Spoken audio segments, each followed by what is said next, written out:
Hello and welcome to another episode of Gar Borras' Time Machine. Can you believe it, Gar? This is episode number 9, and today we're going to be talking about the 50th anniversary of Alice Cooper's Love It to Death album. Now, I know you're a huge Alice Cooper fan, as am I, because we'd had a previous discussion about $1 Billion Babies, and I understand that was one of your favorite Alice albums. Now, this album is kind of a pinnacle because, again, it's turning 50 years old, but as we're going to be talking today, this is the first Alice Cooper album that was really kind of had more of a commercial sound. And I don't know if you ever had a chance to hear like the first two Alice Cooper albums. They don't really have any of the popular songs that any of us know. And the band kind of had a really different kind of sound. And on this Love It to Death album, really because it's the first album where they work with Bob Ezrin, and I feel the band really kind of found their sound on this album. I mean, what are your thoughts on that? Well, you can definitely tell because, I am familiar with the psychedelic stuff that they were doing before that. Yeah. And it was it psychedelic. I mean, yeah, just go on YouTube. Very hippie oriented. And, it was pretty... different, I'll just say that. yes, yeah. Very, very different. I even saw live footage of them playing some big, huge concert in New York during that time when they were doing their psychedelic material, and it was kind of shocking because not in the usual terms of Alice Cooper shocking, but just shocking in how different it was compared to what they became.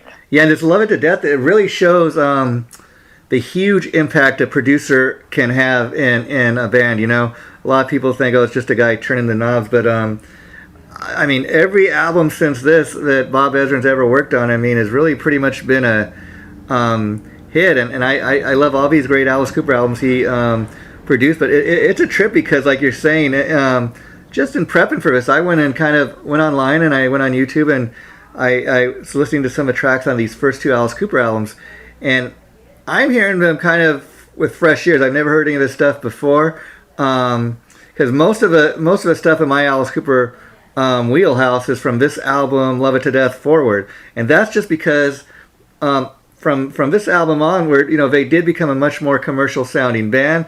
They had a lot of those radio hits, like School's Out and $1 Billion Babies, Welcome to My Nightmare, The Ballad of Dwight Fry, all these great, great songs. And so this is really the evolution of Alice Cooper, I think. And this is one of those cases where the third time really was the charm.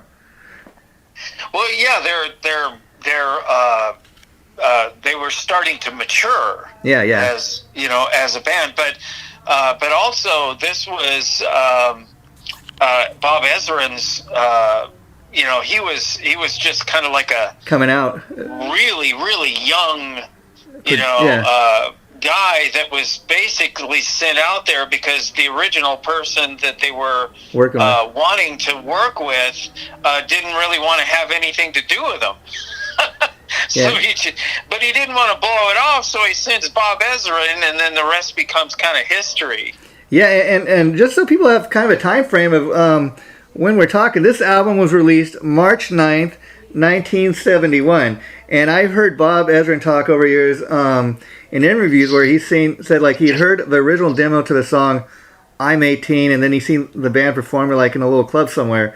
And if you listen to the track, it kind of sounds like the way he sings, kind of sounds like he's saying I'm edgy. And I guess he's telling Alice and the band, hey, what's that song I'm edgy? And they said, no, it's I'm 18. And it's kind of about, transition, from a boy to manhood. And it's a great song. And essentially, that's the song they chose to kind of go with as the single. I mean, when Ezrin's hearing the band for the first time, that's the song that got his attention. And anytime you hear any reference to Alice Cooper, that's one of the first songs people bring up, because for a lot of us, it was one of the first things we ever heard, And it's one of those songs that 50 years later still being played on the radio. And I understand they released the single prior to the album being released to kind of test the market and see how people would respond to it. And people overwhelmingly responded.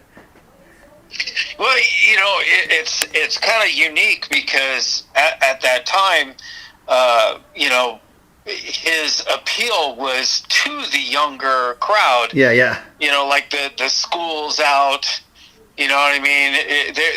They're like kind of Rebellion, teen rebellion. Yeah, yeah.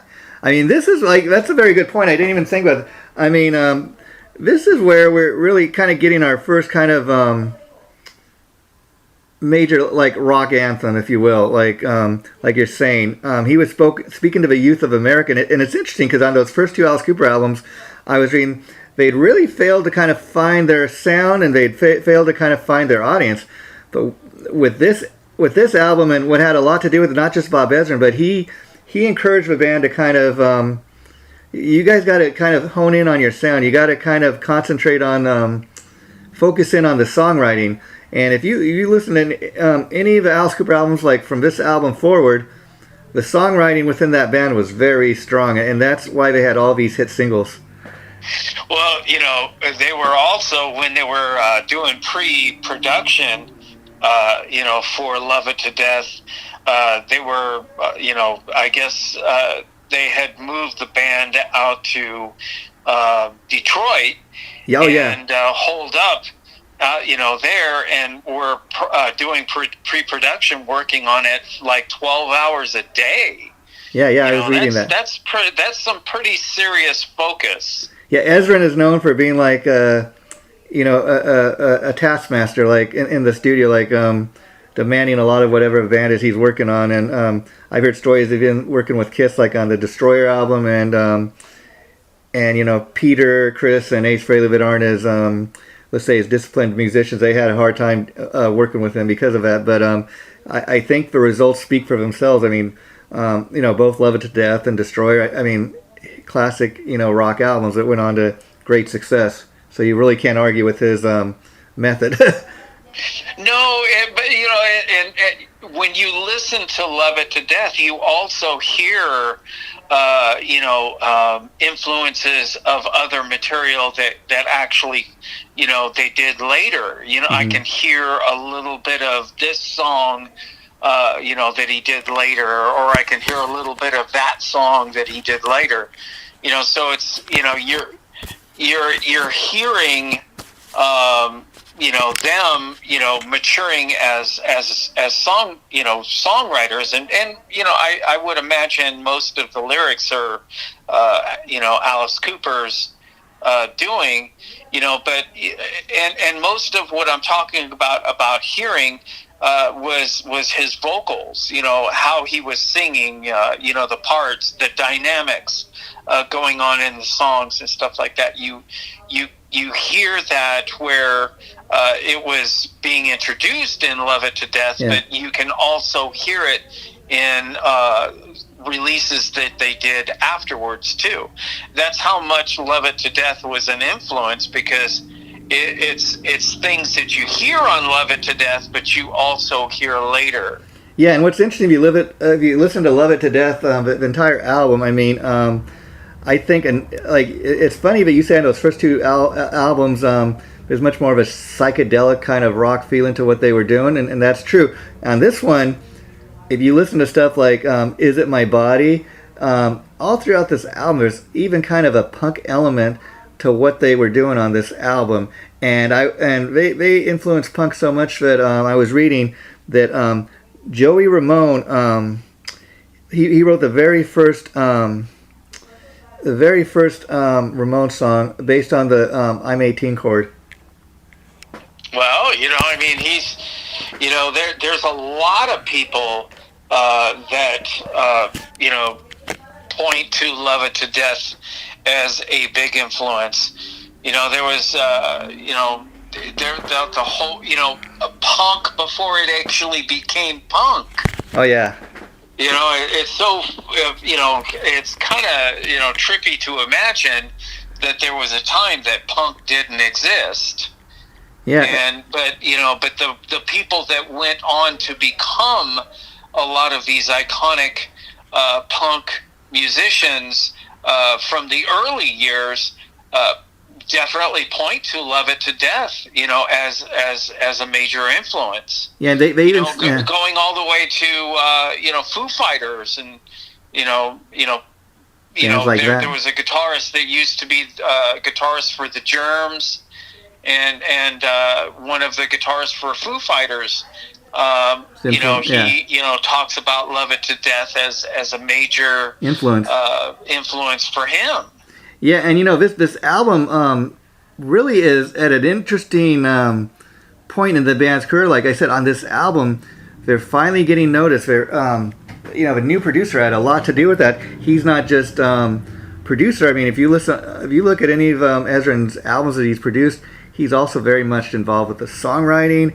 And he's worked with probably Alice is the one constant musician that he's worked with. He even produced his latest album, Detroit Stories, which is kind of interesting, as you were saying, because on this album, the band was originally from Arizona. They moved to Detroit to record this because Alice and all the guys in the band were very much influenced themselves by the aggressive Detroit rock scene at the time. And with his current album, which is called Detroit Stories, I was saying, they kind of pay homage to that influence, Well, yeah, absolutely. They definitely were being influenced, by what was going on at that time, because that Detroit was, a hotbed for talent at that time, But it also originally the producer that they were originally wanting to work with that turned them down and sent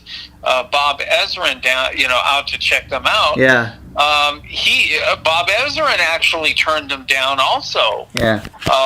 But then, after seeing them play live, there was, and seeing the theatrics and how the audience knew the lyrics to the songs and were singing along, and there was like major audience participation in their shows, where Bob Ezrin was comparing it to Rocky Horror Picture Show. You know how there was, it would be over the top. Rocky Horror would be shown in theaters, but people would show up, and then there was a scene where somebody's asking for some toast, and people would throw toast up at the screen. Yeah. And and stuff. There's just this embracing of the audience. It's like a cult following, but they're really, really embraced the band and were interacting with the band during the show, and that's what really kind of got Bob Ezrin's attention, was this connection that they were having with their audiences at that time. Yeah, and I think another thing needs to be noted that Alice Cooper was actually the name of the band as well as the name of the lead singer, which many people kind of confuse. But at this point, this is their third album, and they're really kind of presenting themselves as a band. Kind of interesting because Alice Cooper is the only member of a band that kind of gets in makeup or dressed up at all, kind of glammed up. And for that reason alone, I think a lot of people paid more attention to the singer because he's made up and he looks a lot. He really does stand out from the rest of the band. But now the other guys in the band, like guitarist Michael Bruce, many of these guys were not only just great musicians. They were great songwriters, and they were like Michael Bruce is one of the guys in the band, very much involved with the songwriting along with Alice and Ezrin. So on several of these early albums, it was very much the Alice Cooper band. But by the time it comes to do Nightmare, Welcome to My Nightmare, Alice Cooper kind of becomes, the rest of the band leaves, and it kind of becomes a solo act. Now, my question to you, Gar, is, do you have a preference? Like, do you prefer the earlier stuff when it was being presented more as a band versus a solo act, or what are your feelings on that?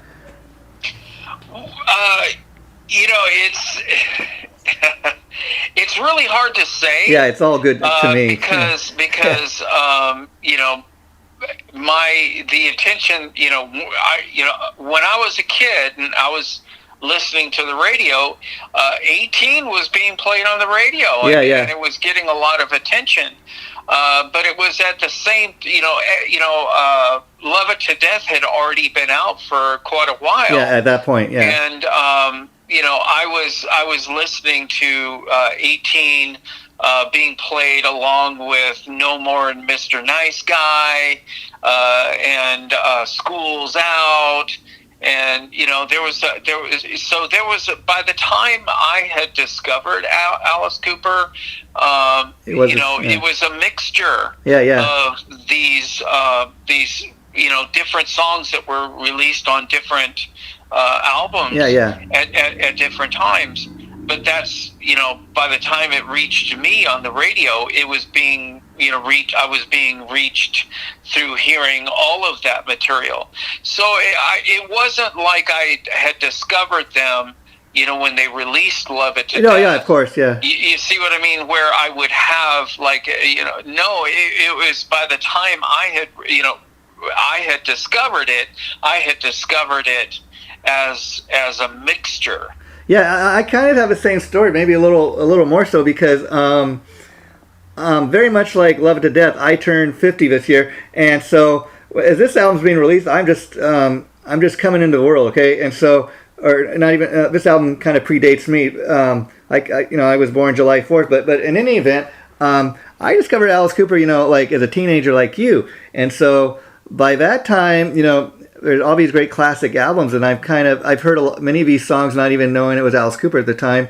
But I heard all these great songs like I'm Elected, School's Out, Welcome to My Nightmare, Department of Youth, and then I realized by this guy Alice Cooper, and then he really just for 50 years continues to make great new music, and so I'm a fan pretty much of everything Alice has ever done it, and it's kind of interesting because I'm a huge Kiss fan, and many people may not know, but Alice Cooper actually predates Kiss, and so it's kind of interesting because I heard Paul Stanley talk over years that that when they were first getting together, all four guys went to an Alice Cooper show together, and they kind of got off on what Alice was doing, and Paul's idea was, what, I like what this band's doing, but we're going to take it more over the top in the sense that instead of one guy in the band just getting dressed up, all four guys are going to have a persona, and all four guys are going to wear makeup. And so they took it kind of to the next level. But again, if there had not been an Alice Cooper, who knows if Kiss would have ever worn the makeup, that's basically what, creativity is. Yeah. You know what I mean? It's there's what everyone does as artists, whether you're doing painting or making music, is all of what you do is a mixture of everything that you absorbed as an artist, and then you kind of spew it out as your thing that was influenced by all of these other things, rather than just copying. You can definitely tell when somebody's copying something over whether they're influenced by, because influenced by will have tastes of this and tastes of that. Mm-hmm. Where you take a whole bunch of things and then kind of create something with it. Where copying is, you're just basically you know what I mean? Copying. Yeah. And like you made the observation about Love It to Death, that once they started performing live behind this album, they also became more of a theatrical band, and I think that's because Ezrin also, when they started writing the songs on this album, kind of made Alice kind of realize, think of your song, as you write these songs, think of them kind of as storylines or concepts, and that's why when you go see the Alice Cooper live show, it really is a theatrical extravaganza. I mean, I've seen him, I never forget the last time I seen him live, and he was like, at the time, maybe it's about 15 years ago, so maybe he was in his early 60s or whatever, and he was still rocking up on stage, put on a great rock show. But he gets a lot of ideas for his stage show, like, like Ballad of Dwight Fryer, somebody chop off a baby head, and just crazy stuff like that. And they really think about what's the song mean, and let's kind of bring the song to life. And that's kind of what an Alice Cooper show is. And it's kind of, I don't think they really got theatrical live like that until this album, because like you said, I think that would be kind of hard to do when the first two albums kind of have that psychedelic sound. But again, on this album, and I think this tour, that's when the band kind of, for the first time, started putting on a theatrical show, and they really kind of found their audience and their sound and their fans. And it's interesting because those first two Alice Cooper albums didn't chart at all, but I was looking on this. Okay, so this album peaked in the U.S. at number 35, and then it hit number 28 on the U.K. chart. And I noticed that a lot of times albums, for whatever reason, rank a little higher, like on the on the European charts and stuff. And I don't know why that is, but kind of interesting. But this was kind of the first time this Alice Cooper band had charted with any album, and I think that says a lot right there. This is where people really started to take notice of this band. Well, also it was when they started discovering the execution part of the show. Oh yeah. It was part of their draw. Yeah, after they were discovering that at this time too. When they were doing "Love It to Death" and all that, it was when they were discovering that hey, people are now coming to the show. They love the band and everything like that, but the highlight is the execution. Yeah. And then eventually it became the guillotine theatrics later on. But at this particular time, it was when they were discovering that whole part of it. Yeah. Oh yeah. And now let me just go down the track listing here for this album. Track 1 is "Caught in a Dream." This is one of my all-time Alice Cooper songs. I listen to this. It's just kind of a fun little kind of pop song. It's kind of like Alice Cooper kind of talking about a dream he had, and it kind of just comes to life. And but it's a fun little tune. "I'm 18." We talked about that. "Long Way to Go." Black Juju. Now, "Is It My Body?" This is one I was saying. It kind of has a bit of a punk feel to it, as do some of these other songs. Now, "Ballad of Dwight Frye." That's another interesting one. Yes. That's where he kind of gets in a straight the guy that played Renfield in the Boris Karloff. the Bela Lugosi Dracula movies. Oh wow! And that's who Dwight Frye is. He's the actor that portrayed Renfield. Interesting. And then anybody that's ever seen this perform live, Alice Cooper usually comes out like in a straitjacket, and he's tied down to a chair, and he's supposed to like be a patient in an insane asylum. He's trying to get loose, but I mean, it's just something to see live. And and again, this song has really elements of punk to me. And then there's "Sun Arise." I mean, this is really the band kind of just coming to life on this album. And I was reading that this is one album that people point to kind of also as not just influencing punk, but really having an influence on hard rock and metal music. They put this album, on Black Sabbath's early albums up as far as having a real influence on hard rock and metal. There was even one song, I think it was "A Long Way to Go." Yeah. That's very, very Pink Floyd, a la Syd Barrett, Pink Floyd. Yeah, and what's interesting about that is because Bob Ezrin would go on to produce like "The Wall" and that for Pink Floyd. Now that's years later, like in 1980, but. It's kind of interesting that Bob Ezrin has his track record. I mean, he's produced a lot of these historical albums, not just "Love It to Death" and "Destroyer," but Pink Floyd's "The Wall," and so there's kind of that connection right there. Well, I think the way I understood it is that that particular song was influenced because Alice Cooper had previously toured with Pink Floyd in the earlier years before they had come out with Dark Side of the Moon, during the time that Sid Barrett was playing with them. Interesting. Yeah, I've heard Alice because he has a radio show he does, and you can check it out on the internet, called Alice Cooper Nights, and he talks about how like early on in his career, really before he became real popular, that he was hanging out with guys and like Jim Morrison and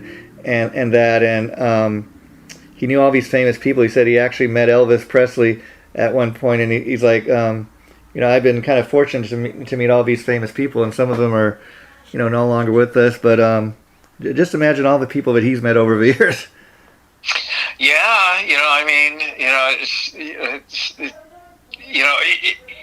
in his early years, he, I think everybody kind of knows about the fact that, he was saying that, he was trying to be Alice Cooper 24/7, you know what I mean? Oh, yeah. And that, basically, it forced him to have to quit drinking, period. Oh yeah, he was because he was taking it off the stage and everything like that, and he was I think it was very fortunate for him to make that decision, because a lot of these people that he was crossing paths with that are no longer with us, I think he started seeing where that road would take you. Yeah, and it's interesting because he was a very heavy alcoholic, and I guess it was a well-kept secret for many, many years. And at this point in time, in 2021, as we sit here, I think he's been sober for like 25 or 30 years or something like that. And so he now spends a lot of his free time like trying to get other people to, go sober, do what he can to help them. So that's a very good thing to that he's accomplished, I think, because a lot of people think, oh, you're more creative or whatever. When you do booze and that, but I don't know. He made all these great records, and he's still here, and I think that's the amazing thing, because it could have gone the other way. Alice Cooper, like a lot of these guys, could have, fallen victim to his demons or whatever, but he came out the other side, which I got a huge amount of respect for. He's still doing it. Yeah, and there's a lot of people, that couldn't see the forest for the trees. Yeah. If you know what I mean, and wound up, not faring so well. Even it's in hindsight now. Yeah. Because we're many years past these heavy partying years, which I would call the 60s, the 70s, and the 80s. Were quite heavy on the party. Yeah. Those 3 decades, and there's so many people during that time that was their band image, and say like Warrant and a whole bunch of it was all about the party, the Motley Crue, all about the party and part of the band's image. But now here we are many years later, and you look at the toll that took on people, because there's not even if you wound up like the 27 group. There's a lot of people that wound up not actually passing away, but the quality of life that they get to live nowadays is not very good, because of the toll of the heavy partying that was going on when they were much younger. Yeah, and it's funny, you mentioned Sid Barrett, the original singer from Pink Floyd. We all kind of know the sad, tragic end that he had. He was kind of, he kind of had a mental breakdown, and he suffered some kind of mental loss or whatever, so much to the point that he was kind of forced to leave Pink Floyd. He could no longer continue with his musical career, so much to the point that all these years later, if you ask a lot of people, who's the singer of Pink Floyd, people will say David Gilmour, Roger Waters and David Gilmour. Yeah. But they kind of carried the band on, and they found great success doing that. But many people aren't even aware of who Sid Barrett is, or if they were, they kind of forgot about him, and that's kind of sad. But that just kind of shows you the effect drugs can have on people, you know. Well, yeah, because I think from the stories that I heard, Sid Barrett was like eating LSD like candy. Yeah. And I'm sure if you're having mental issues, and then you're combining that with a highly strong hallucinogenic, it's gonna have an effect on you. You're eating it like candy. There's got to be something that's gonna wind up giving way. Yeah. And my guess, and that's all it is just a guess. Is it's a combination of having mental issues, and then drugs. combining that with like heavy drug use, whether it be drugs or even hallucinogens, which is a drug and everything like that. But it's kind of a unique in its own, because it has everything to do with hallucinating and mental state and things like that. Yeah, and kind of off topic of Love It to Death, but Alice Cooper related. I'm sure because you're such a huge fan, you've seen this. But I got this cool DVD, but I guess it was a TV special they had back around 1975 of Alice Cooper called The Nightmare, and it's kind of like the Welcome to My Nightmare album, kind of, if you've ever seen it come to life. And if you're an Alice Cooper fan, I just got to tell people, I got my copy on Amazon, so I'm sure people can go out and do the same, but it really shows you the power of what we're talking about as far as Alice Cooper as a live performer. Mm-hmm. And what it is pretty much the album. Yeah, pretty much the album kind of performed in its entirety from top to bottom. They got some great looking, kind of videos that they created. But it's really a live performance, and I just think as an Alice Cooper fan, it shows people kind of Alice at the peak of his career, and what a great live show really is all about. Well, I think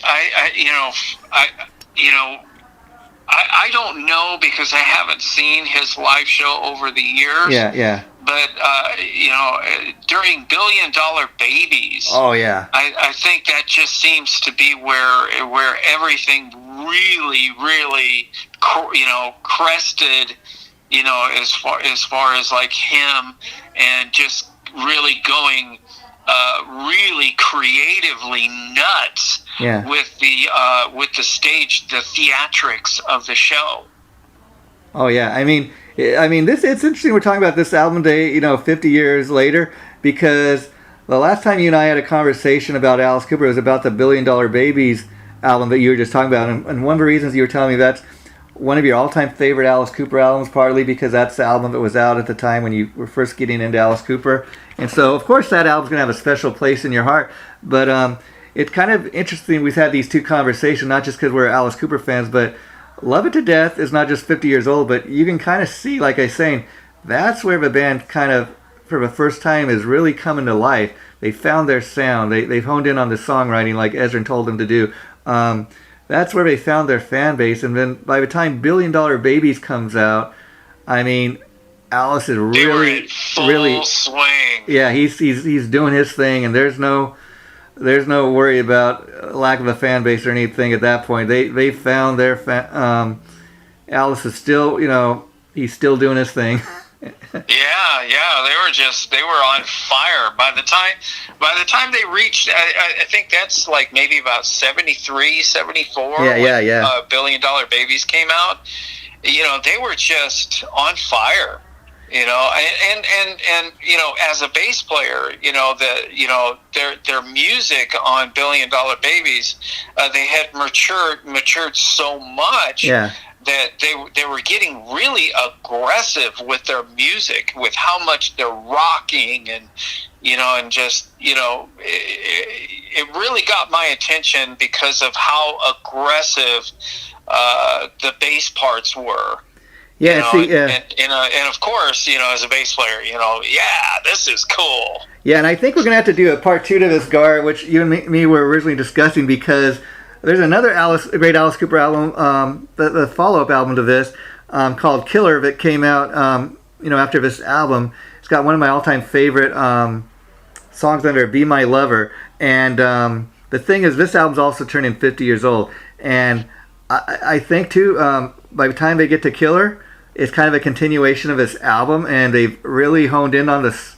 And I think that's probably the most memorable track off of Killer for me, is Be My Lover, because you listen to that track, and it's kind of interesting because it was written by the guitar player Michael Bruce, and that's such an autobiographical tune, and it kind of tells, people ask, why is the singer's name Alice, and it kind of just tells the whole story. Yeah, I think I heard about that they the rumor was that they were using a Ouija board and I heard that same kind of contact with a witch, and it was the witch that I think was named Alice Cooper. I don't know. It's had something to do with them getting the name from contacting somebody from the other side with a Ouija board. Yeah. When we do a part 2 of this, I'm going to have to look that up. But I do know a little bit about that. Alice Cooper was originally some kind of allegedly a witch from way back in the day, I guess. And when they were looking for a name of the band, somebody got on the Ouija board and spelled out Alice Cooper, so they went with it. But I'm gonna have to really look that up. But I believe Alice Cooper was a witch that supposedly existed years and years ago, like in the Salem witch days. Well, now you have Alice Cooper. Think about that. The guy was performing back in the 1960s. Uh-huh.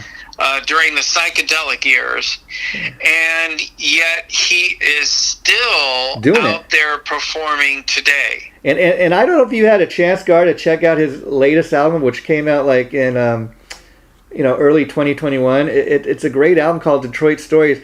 It's got some of his best stuff on there, and that's the thing about Alice. Not only does he continue to put out new music, but like this album, I think, is one of the best albums he's done in years. I think it stands up to the classic stuff we've been talking about. It's just that good, The guy never stops, and he's in his 70s. Well, and his lead guitarist now is a girl named Nita Strauss. Oh yeah. And she came from a tribute band. Yeah. She was. She used to be the lead guitarist for the Iron Maiden. Yeah, amazing. And for many years, I mean, she was in that band for quite a while. But now now she plays with Alice Cooper. She's the house guitarist for the LA Rams. How cool is that? Yeah. I mean, she's got like all kinds of like really cool stuff going on right now, and it's just another shout out to the people that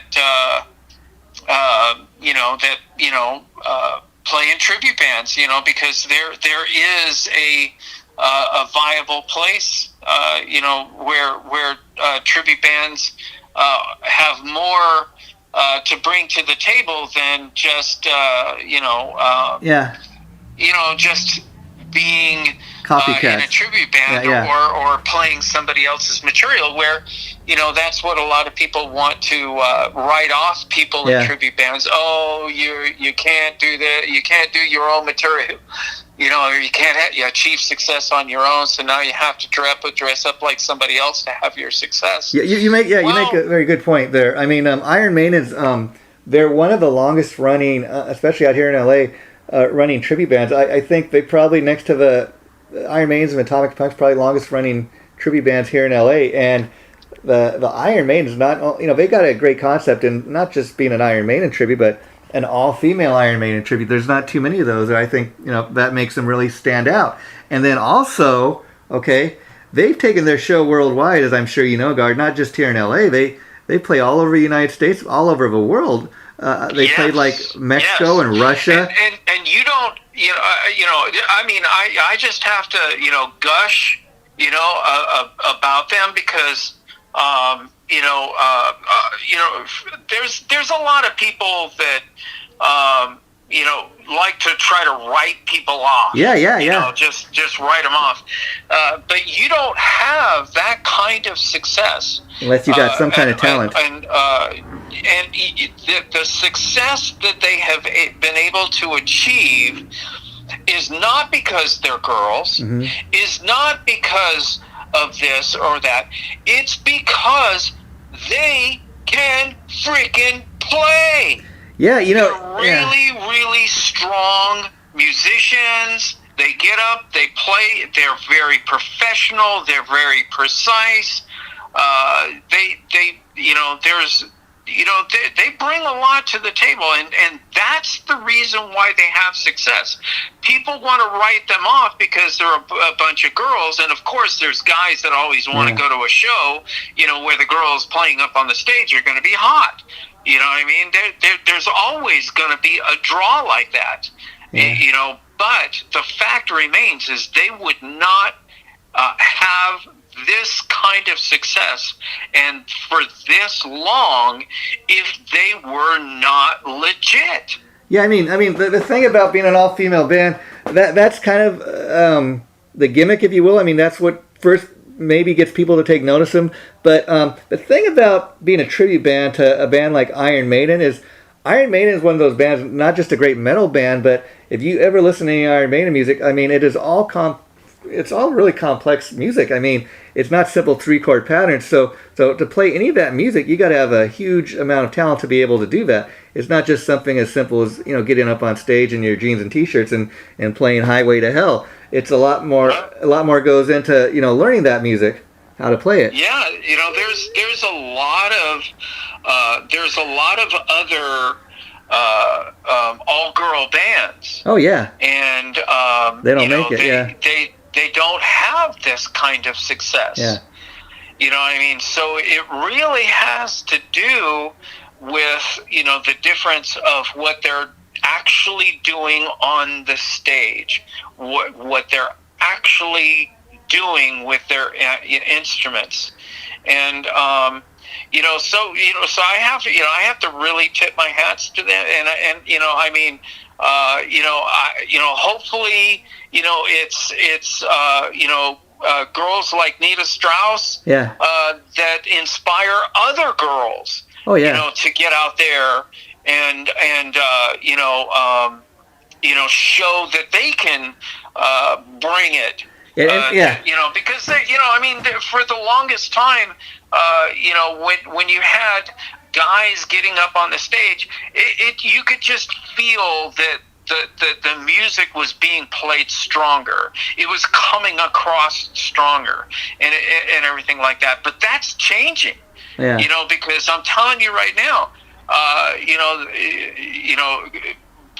musicians like Nita Strauss, bands like, the Iron Maidens, they're proving that the old stereotype is an old stereotype, and there are more girls that are coming to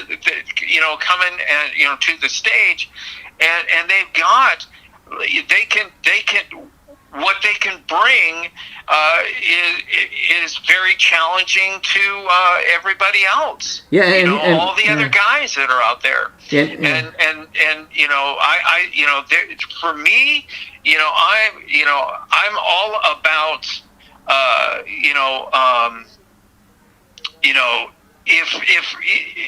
all about progress and stuff like that, and that's something that's it's been dominated by males for many years. Oh yeah. Right now, we're watching a transition where there are women that are coming up now, and they're really, really good. They're really, really strong. What they're doing on their instruments stands up and is highly competitive with everybody else, whether they're male or female, on that stage. And you know, kudos to every female, and kudos to every female that is inspired by people like Nita, that they want to get up on the stage and they want to start doing that kind of stuff. There's no way that is ever going to be negative or have any kind of a negative effect on music, you know, as a whole. Yeah, and you know, Alice never have anything negative to do. And Alice has always had a huge eye for talent like that. I mean, and so much to the point that I got to give Alice Cooper credit, because he's a super talented guy. I'm not just singer and songwriter, but overall performer. And he could have the kind of ego say, you know, I'm not going to let anybody else get up on the stage with me and outshine me. I got to be the guy that's the star for the whole 2-hour show. No, he always, if you look at anybody that's ever played with Alice Cooper and his live band, they're all super talented guys, and not just guys, musicians, I should say. Another one he kind of introduced to the world, kind of, was put on a bigger stage, was the guitar player was in his band prior to Nita Strauss, was Orianti. She's a female guitar player. Originally, people probably first came to know her because she when she was playing with Michael Jackson. And then when she was no longer playing with Michael Jackson, she got with Richie Sambora. And then Alice Cooper said, she's been out on tour with him for the last several times he's gone out. And she's launched a solo career, working on a new solo album. I will get that when it comes out. But, Alice Cooper's still her main job. She hasn't all of a sudden jumped ship, and I'm like to become a superstar solo artist. She's continued kind of to do both, which I think is cool. The age of women that rock is here, and for me, I just see,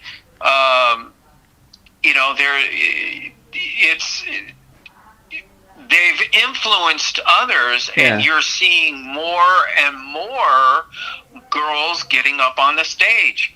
And and realizing that whatever the men have been doing, they can do too.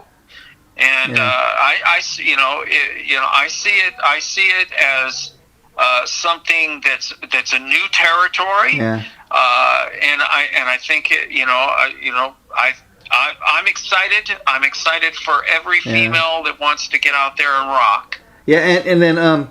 In regards to Love It to Death, getting back to that, I got to ask you, because I don't know if you're aware of this, Gar, but in prepping for a show day, something I was reading, kind of interesting, that apparently they've changed the original cover from this album to what it is now, which is more of a band shot on the front cover. But I was reading it, originally was like a solo shot of Alice Cooper, the singer, I know what you're gonna talk with about. his finger, and people thought it was something else.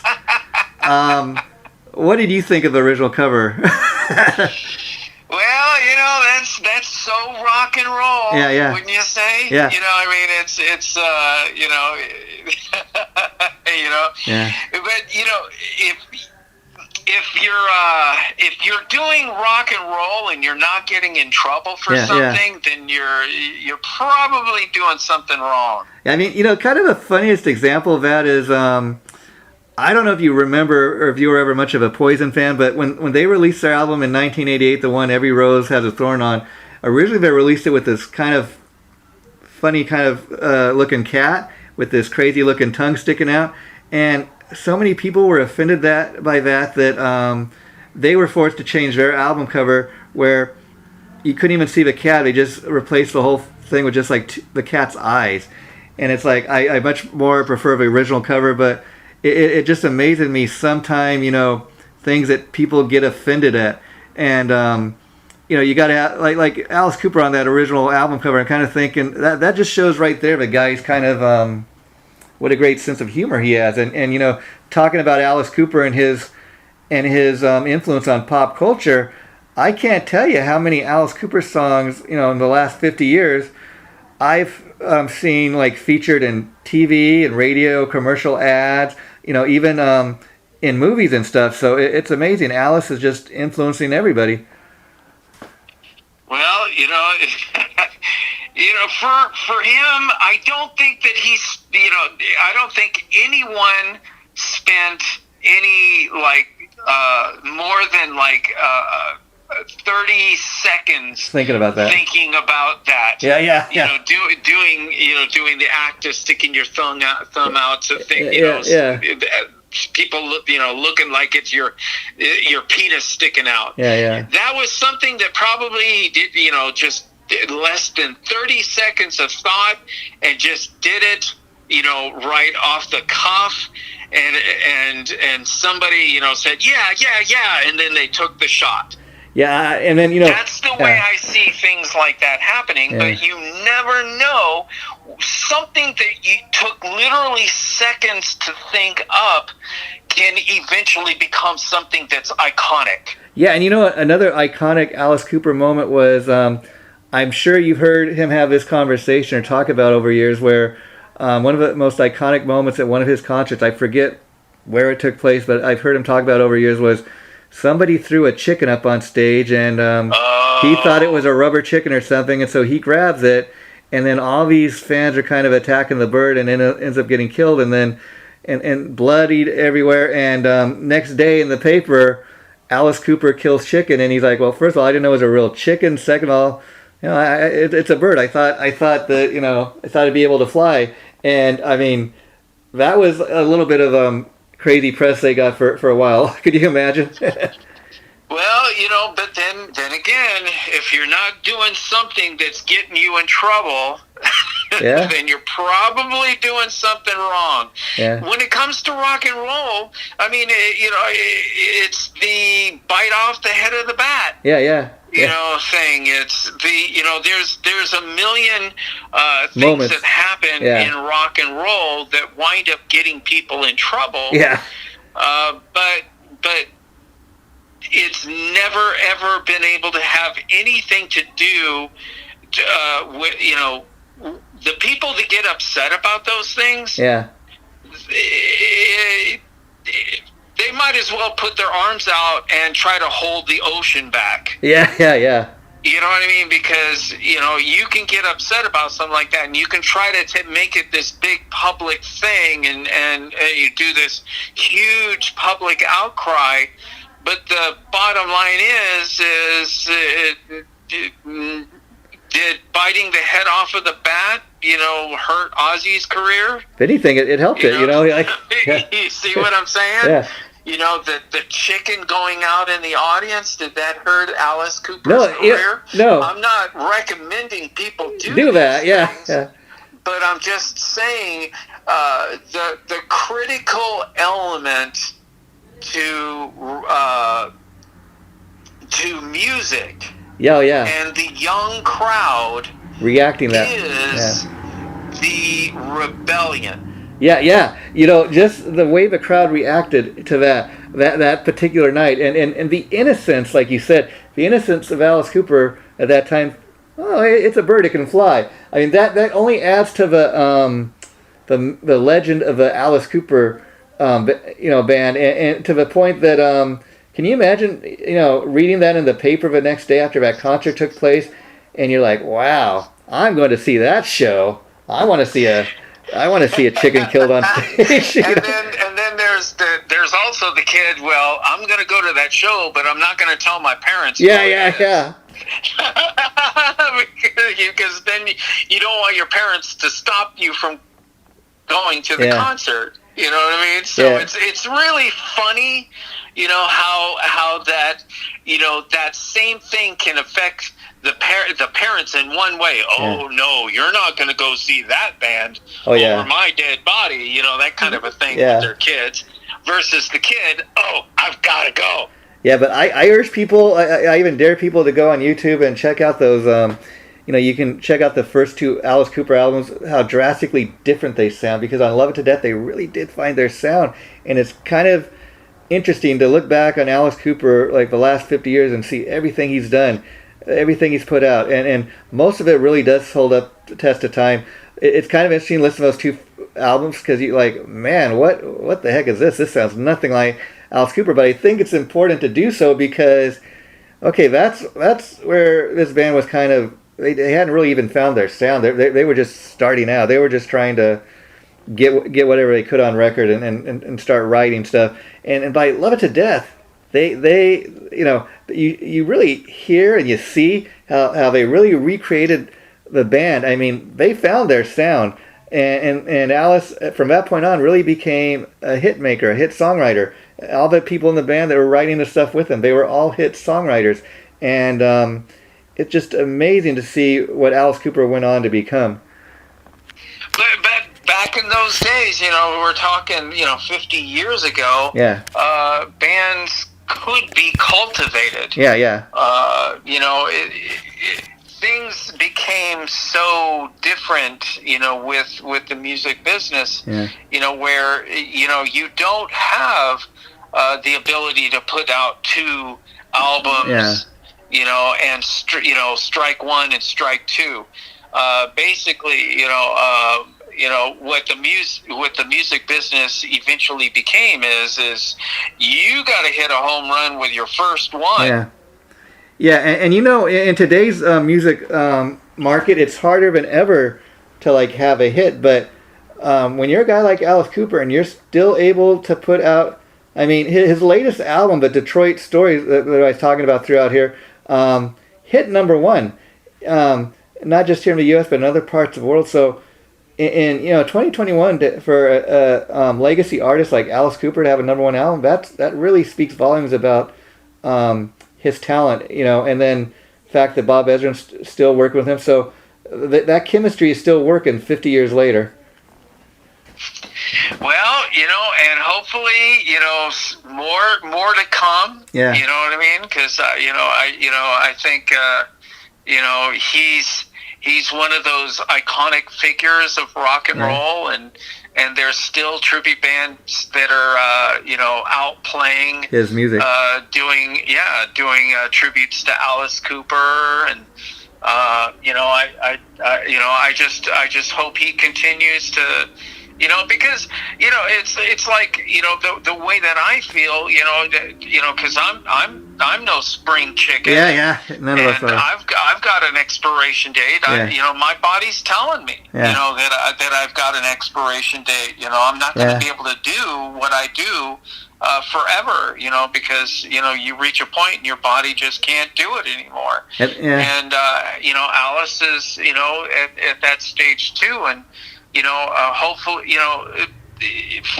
for me, I'm sure, all musicians that, choose to do music for a living, they want to keep doing it forever.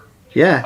You know what I mean? Because I cannot think of any, there's a lot of people that will play for free and stuff like that. But, I've been fortunate enough, I've been able to do it, at something that, at a professional level. But I can't think of anything to do as your job that brings more enjoyment.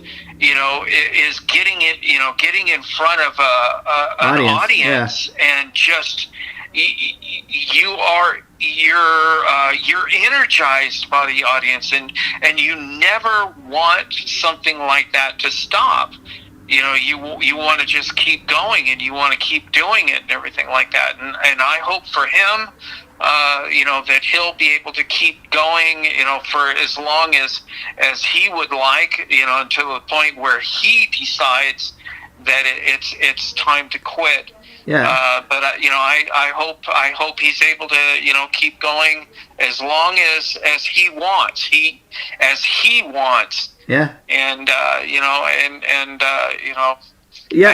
think I'd like to see Nita continue having the success that she's having, and I'd like to see her be able to continue on, even having higher success. Yeah, because I'll tell you, if you're an Alice Cooper fan, I hope the best for all of them. If you're an Alice Cooper fan, I urge you, if you get a chance, to get his new CD called Detroit Stories, because along with just a great new studio album of 15 great new tracks. They include a DVD of his thing called Paranormal, live at in Europe somewhere, and it's got the current band with Nina Strauss in it, and it's a great live DVD from the last tour they did. And as a little, Alice Cooper is always known for doing stuff like that, including little bonuses and stuff he releases. So that's a cool thing. And I'll just end on this. I'll say that you made a very good point about like Alice Cooper got to a point where if you hear him talk, he always refers now to Alice Cooper like in the third person, like if he's doing an interview or talking about Alice Cooper. He says, when I get up on stage, Alice is a character I become. I'm off stage, everybody calls me Vince because his real name is Vince Furnier. But just kind of interesting that he kind of has to get into that mode, Well, he's the influence on me for that too. Yeah. To be honest with you, for me, I personally like to have a separation of the person that's not on stage, the person's versus the person that is on stage. Because when I'm not on stage, I'm just a regular human. I go to the grocery store and I go to Home Depot everybody else. Yeah. You know what I mean? And I usually have my hair in a ponytail. Yeah. So I'm very un-rock star like when you're off stage, when I'm in my personal life and my personal interactions. Yeah. So there, even a small thing like that Alice Cooper is talking about for himself, you can relate to, was something that influenced me. Interesting. And the last thing I'm going to say about Alice Cooper before you wrap it up today is, at this point, 50 years on in his career, Alice has become really like an icon, as you said. And it's interesting because Alice Cooper is one of the few performers that is loved by almost anybody that meets him. I mean, so much to the point, I can't think of one time really where anybody's tried to ban an Alice Cooper album or try not to play Alice Cooper. I mean, you can pretty much hear him on, a classic rock radio. You see people doing interviews with him. I don't see anybody really trashing the guy. And maybe it has to do with, any time I do hear anybody talk about Alice Cooper, they always talk about what a super nice guy he is. That's his reputation, Well, bless him. Yeah, you know what I mean? I'm sure if you asked him, he'd say pinch me because I still think I'm dreaming. Yeah, and I think you made a very good point. Alice is in his 70s now, and he's still rocking and rolling, putting out new music and getting up on stage and doing his thing. And then you look at a guy like that and say, wow, when I'm that age, I hope I can still get up on stage and do what I do. That's exactly how I feel. Yeah. Exactly how I feel, because I don't want it to end. I know there's an expiration date, but I definitely don't want it to end. In I think 3 weeks, I'll be doing my first show in over a year and a half. Wow, that's exciting, and it's going to have been a long time coming. Since I've done a show, and there's a big jonesing for the stage. Yeah. And I'm really excited about getting up on stage at Santa Anita Park. On July 31st, we'll have to hear it. That's going to be my first show in over a year and a half. Yeah, we'll have to talk about that next time. And speaking of, just to let people know that the current episode we have up that we just posted is episode 6 of Gar Borras' Time Machine. It's our episode dedicated to Jaws. That's a real fun conversation. And if you check back in August, we're going to post our Flintstones episode, which is talking about the 60th anniversary of Flintstones. A lot of exciting stuff coming up. And about 2 weeks from now when we do this again, Gar, we're going to be talking about, this is going to be a real fun show, kind of different one than we've ever done. And what this is going to be is a discussion on our favorite, TV theme songs. And you and I have been talking throughout doing these episodes about all the great TV shows, had that great theme song. Many, like the Flintstones we were talking about, every time I turn on an episode of the Flintstones, first thing I do, I hear that song and I start singing. And so we're going to be talking about that. And And I was thinking after that, maybe I had so much fun doing the very first episode on Dracula that another film that turns 90 is going to be Frankenstein. And you mentioned Frankenstein earlier today, and so that's one I was thinking we could do, because I think that would, I know you're what a horror fan you are. Absolutely, man. I love doing this. I absolutely love doing this.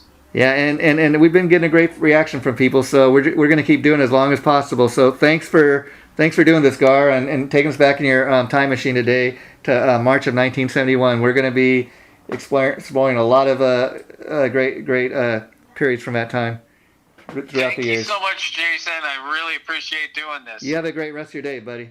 Bye-bye. Okay, take care.